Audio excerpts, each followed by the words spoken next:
The kingdom of my divine will in the midst of creatures. Book of Heaven, Volume 31, Part 3.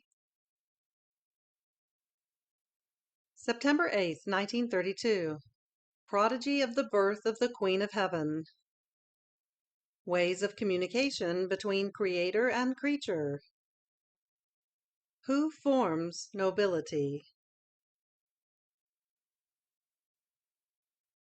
My little mind is always on its rounds, inside and outside of the divine volition.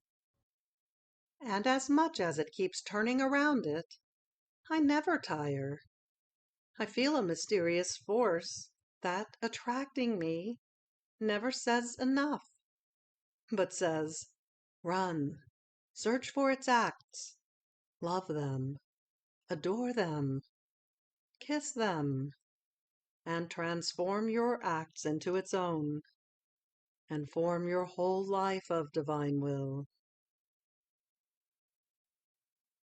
And if I am unable to say anything, in my races and rounds I say my tiny little story. I love you. I love you. I adore you. I bless you, O adorable will, in all your works. And since today was the nativity of the Queen of Heaven, I stopped to think about the great portent of her birth, such that it seemed that heaven and earth came to attention to adore this divine prodigy. And my highest good Jesus, with unspeakable love and tenderness, told me, blessed daughter of my will, the birth of my celestial mamma encloses all the wonders, all the prodigies, united together. But do you know why? It was not her alone to be born, the pure one, the holy one, the beautiful one, the immaculate.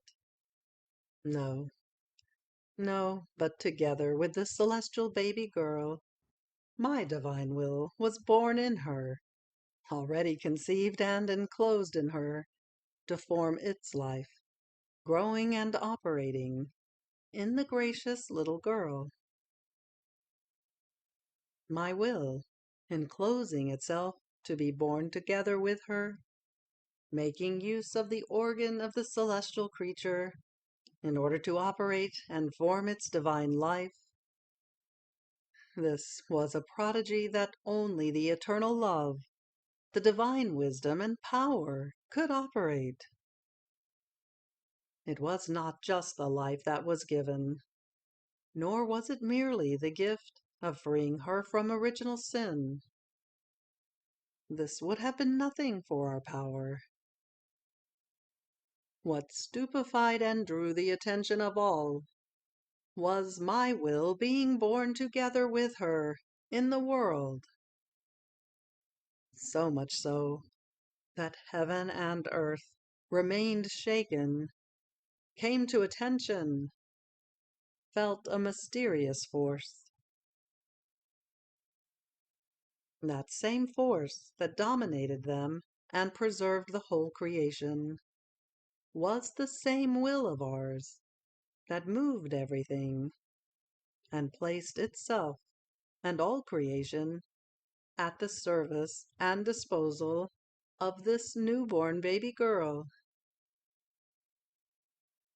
So this being born of my will together with her was the origin that called all the other prodigies to be centralized in her. Wherever my Fiat reigns, there is no good it does not enclose, no prodigy it does not perform. It wants to make display of its love and power by forming its operating life, and place from its own, for as much as the creature is capable of containing. Therefore, admire and thank our Supreme Being who reaches so much love toward this newborn little girl as to make our will, which is not born, which has no beginning and no end or limits in its boundaries, to be born in her. Then I was following the operating of the divine will in all created things, and my lovable Jesus added, "My daughter, created things were made by us in order to form many ways, so that man might make use of them in order to come to us. In fact, we left them all open, so that, whenever he wanted to come, he would have no need to knock or to open in order to come to us. He was our Son. It was right and reasonable that he would have all the ways open to go to his celestial Father and spend time with him, to love him and be loved, and as Son, to ask him for graces and favors. But do you know what the ungrateful Son did? He himself shut the ways closed, formed the bars, and by sin formed the doors, closing the correspondences with the one who had given him life. Now, do you want to know who returns to open the doors, to burn up the bars? One who loves me and lives in my divine will. The love and my fiat are the powerful forces that burn and empty everything and open all the ways, so as to place the distant child once again in the arms of his celestial Father. Now you must know that all the virtues, the good works, the love, the doing my divine will, form the nobility of man. But the substance of this nobility is the richness of my grace. All the good leans upon it, as it makes itself font and preserver of all the good that can be done. Otherwise, one can be called noble by origin, as man is. But since he lacks the wealth, almost out of necessity, he finds himself doing acts unworthy of his nobility. In fact, if one is noble but is not rich, he cannot dress as a noble man, nor live in palaces. So his nobility is reduced to the mere memory that he was noble. In the same way, for one who does not possess the richness of my grace, all the good is reduced to squalid virtues, which very often show that he is not rich in patience, in prayer, in charity, and so forth. Now, good forms the nobility. The richness of my grace preserves it. My will forms the king that dominates, and with divine mastery regulates and orders everything. Fiat. September 18th, 1932. The page written in the divine will. Story of the creature. How God does not want us servants, but little princes of his kingdom. Divine love in search of all creatures, in order to love them.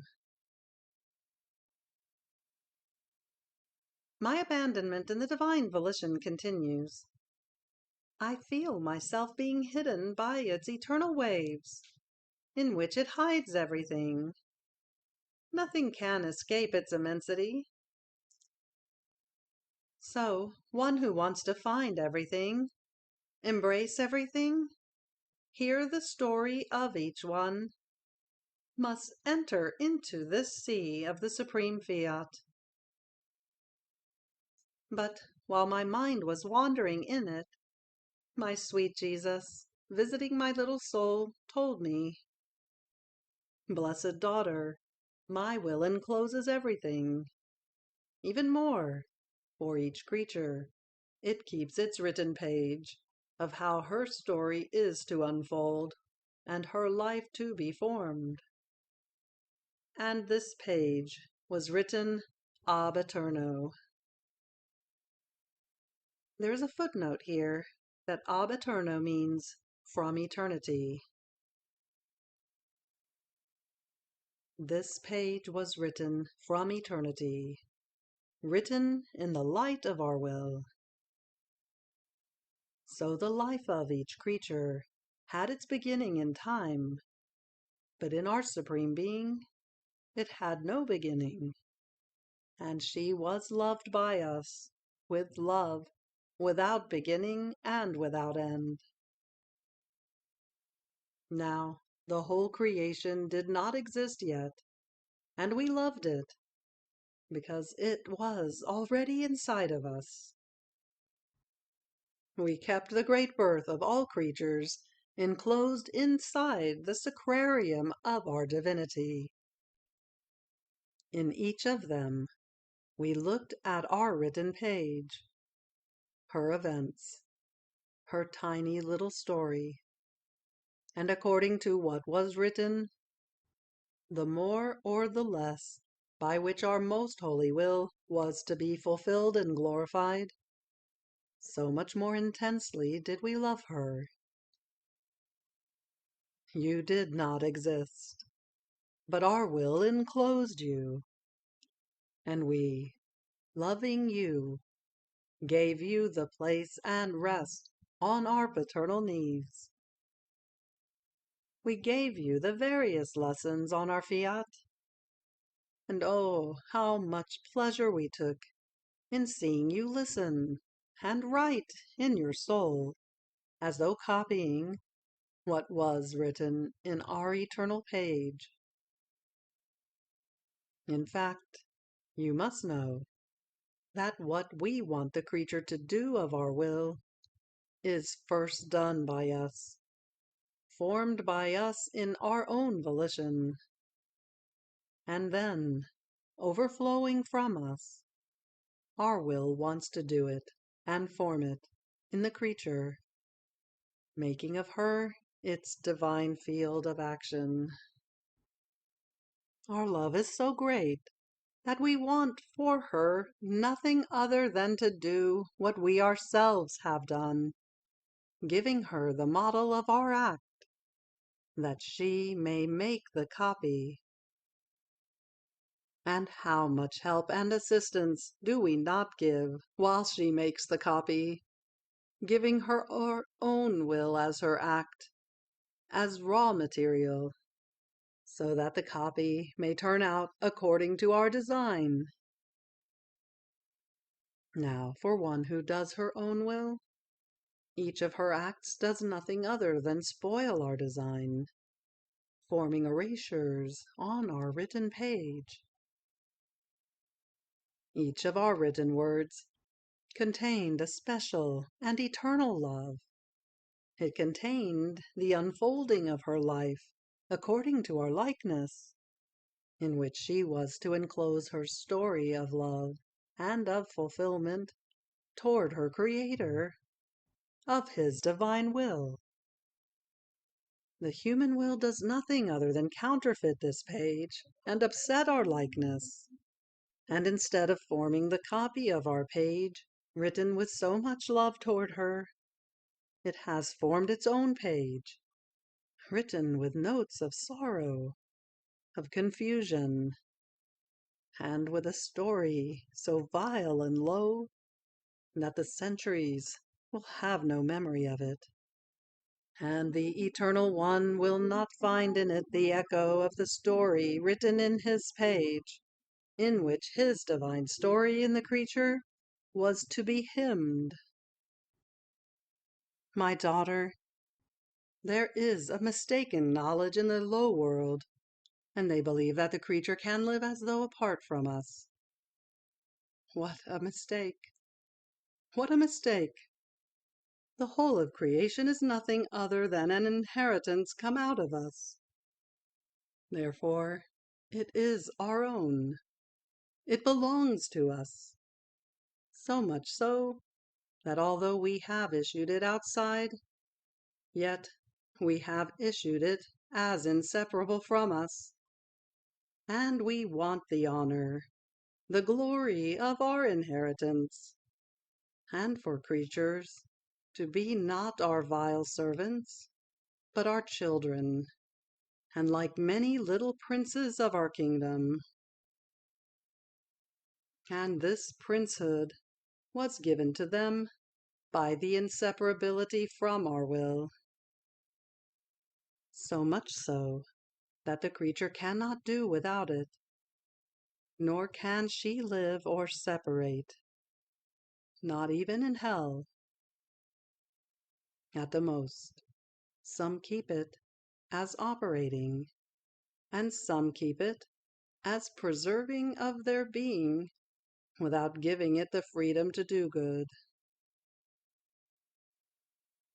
To live without my will would be like the body living without the soul, which is impossible, and it shows that when a member is severed from the body, it has no motion, it loses heat, and it putrefies, because the soul is missing. So it would be if my will were missing.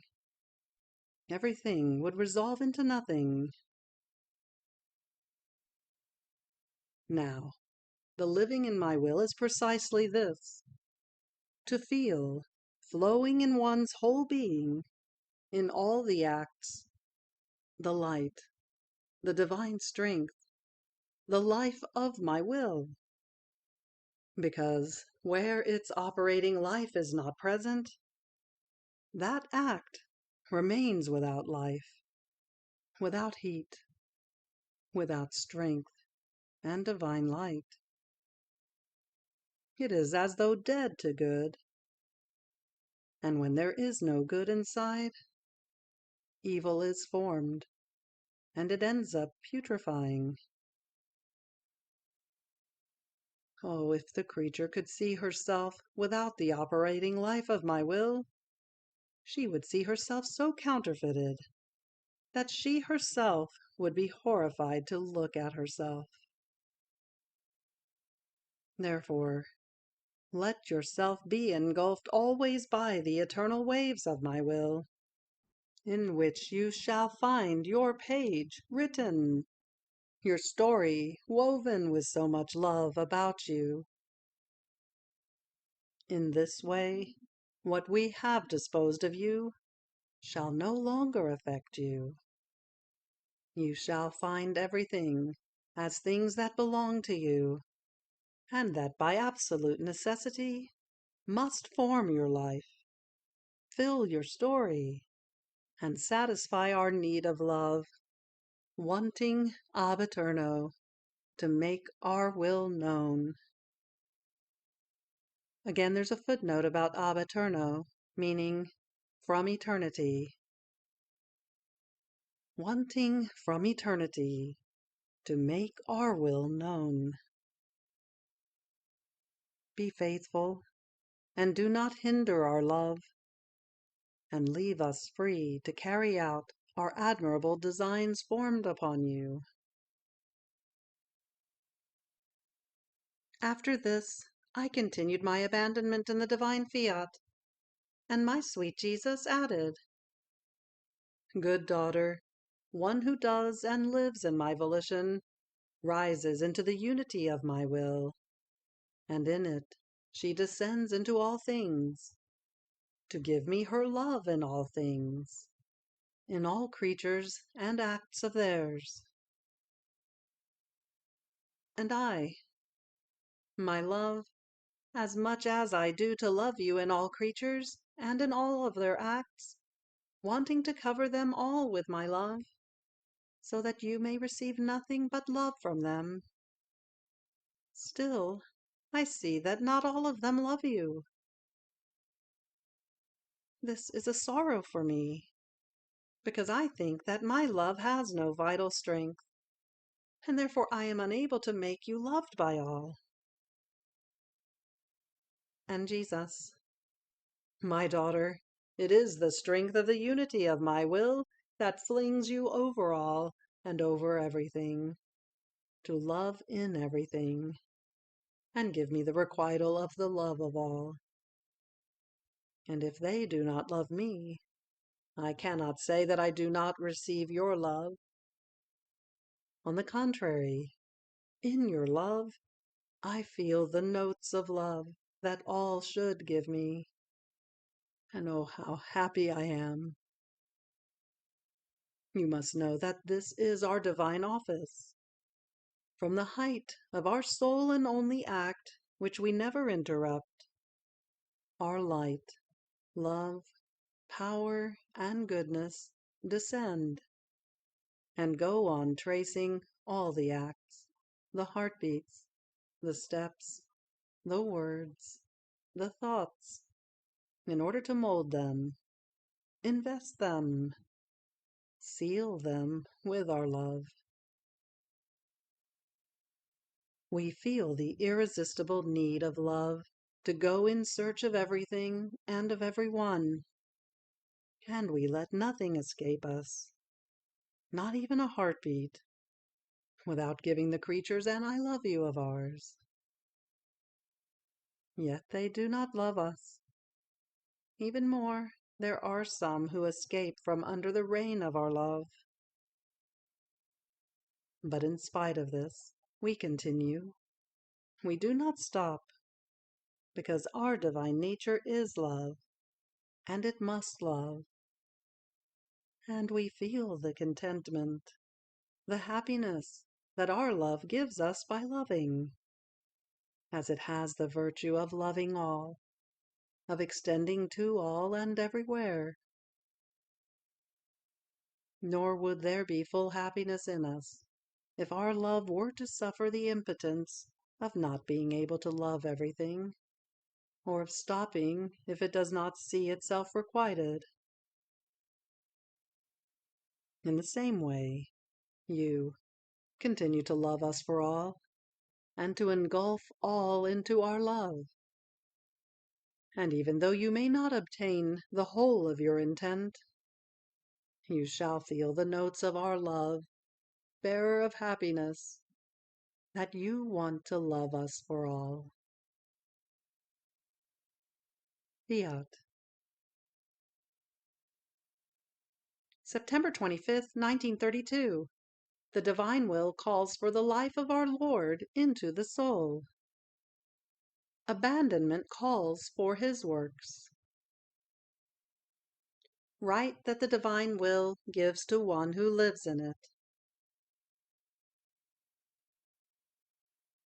I am always in the arms of the divine volition, like a tiny little girl who wants to be rocked in the arms of her mamma to take her sweet sleep. And if the mamma does not rock her, the poor little one does not feel secure. She is oppressed and cries, and implores the arms of the mother as bed and rest. And only when she obtains her intent, then does she calm down. So I am the tiny little girl, just newly born, and in order to be secure, I feel the great need of the arms of the Fiat, to be rocked and defended. And since I am inexperienced in its divine sea, because I am just newly born, I feel the need to be guided, and of what I have to do in its own will. There is a footnote here regarding the word what, that it's meant to be read. I feel the need of being told, of receiving what I have to do in its own will. And since I was feeling oppressed because of the privations of my sweet Jesus, and because of other incidents that had happened to me, my highest good, Jesus, all goodness, told me, my little newborn of my will, come into my arms. You are right that only in my arms can you be secure, nor are there dangers in my will, which more than a mamma keeps you clasped to its bosom, nourishes you with its light, and with its love. There are no oppressions, nor melancholy, nor fear. These are things outside of my will, not inside of it, in which there is nothing but peace, joy, continuous attitude. There is so much to do that the soul does not find either the time or the place to oppress herself.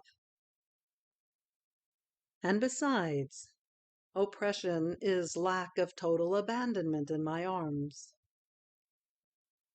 Abandonment produces the sweet sleep, and in that very sleep she dreams of the one whom she loves, and who loves her so much as to keep her clasped to his bosom. On the other hand, oppression, fear, produce the vigil, and she becomes all eyes to look at herself, not at the one whom she loves, and who is all eyes for her. You must know that doing and living in my will calls for my life to be formed in you, and total abandonment in me calls for my works. And one who does not live abandoned hinders my life and my works within herself, and I would feel ill at ease if I were not able to carry out what I want to do in the creature. Therefore, abandon yourself completely in me, and I will take care of everything. After this I was doing my round in the creation, to place in it my requital of love for everything he created and preserves out of sheer and pure love. And my beloved Jesus added, my daughter, the great magnitude of the world, attached to the great divine magnitude, revolves continuously, animated by our incessant motion. It revolves around us, to render to us the glory, the honor, the love with which we issued it outside of us. So we are in the midst of our works, which, while revolving around us, with secret and arcane voices, sing the praises of our Supreme Being. We feel, then, in the created things, our life spread in them. And we feel, being returned to us, the heartbeat of our love, the depth of our adoration, the cortege of our glory, the aura of our refulgent beauty, the life of our light. Now, one who goes around in our works unites with them in giving us everything that all creation gives us. My divine will gives her the place in all created things, so that whatever they do, she may do as well. And it happens that as she goes around, so does she take more love, more light of knowledge.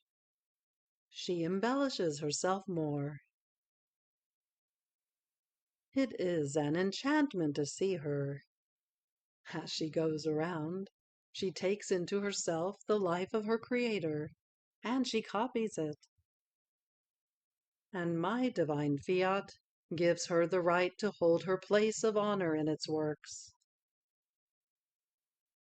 One who lives in our will is inseparable from us, and from the greatest to the littlest work created by us.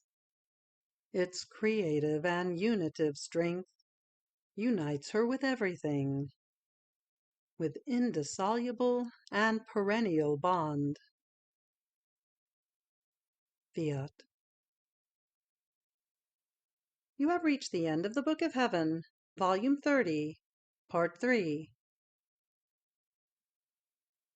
Fiat.